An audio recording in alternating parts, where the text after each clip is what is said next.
From United Nations Television, this is UN in Action.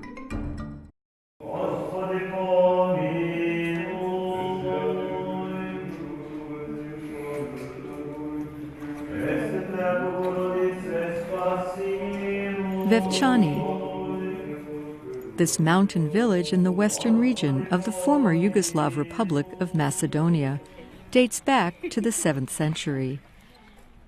Emilia Popesca, who has lived here all her life, has watched its population dwindle to 2,500 today, barely more than half of what it was.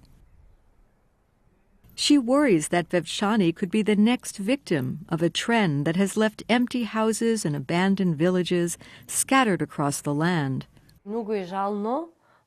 It would be sad if the natural tragedy that has happened to many other Macedonian villages happens to Vevčani as well.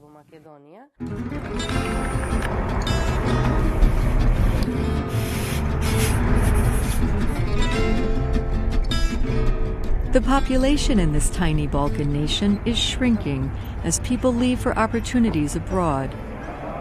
And its birth rate has plummeted as women, in pursuit of education and career, are increasingly delaying their marriage and choosing to have smaller families with just 1 or 2 children. If this trend continues, a United Nations Population Fund or a UNFPA report predicts this country of 2 million could lose 15% of its population in the next 40 years. Spiro Ristovski, the country's labor and social policy minister, says boosting the fertility rate, now on average less than 1.5 children per woman, has become a necessity.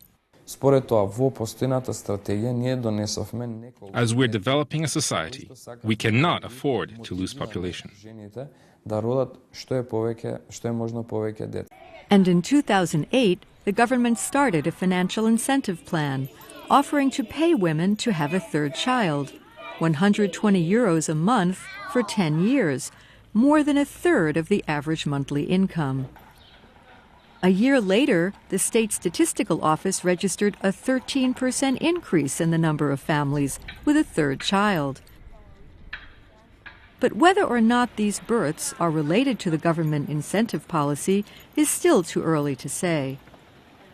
Emilia is one of the women who gave birth to a 3rd child, a healthy boy named Lupsho. She said she was intrigued by the government offer, but that's not why she went for another child. The financial factor was not a decisive one at all. It was mainly our wish.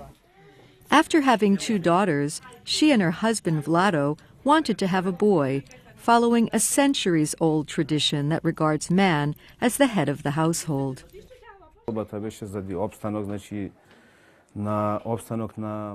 want to ensure that the family line continues, and this is why the male child is so important. Deciding family size is a complex issue involving more than just financial factors, says Tatiana Sikoska, former UNFPA's country program coordinator.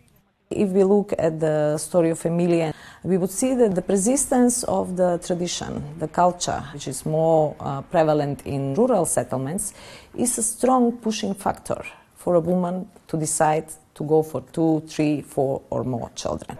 It would be bad and sad to forget and see our heritage erased and destroyed. How can I contribute? I can only give birth to a child. But when the child grows up, he has to find a job and establish a family.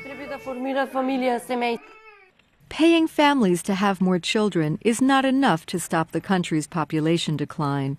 It is also important to improve economic conditions, keeping people from moving abroad. The state should invest a lot in our village. To open up factories, regional offices and institutions so the population can stay here.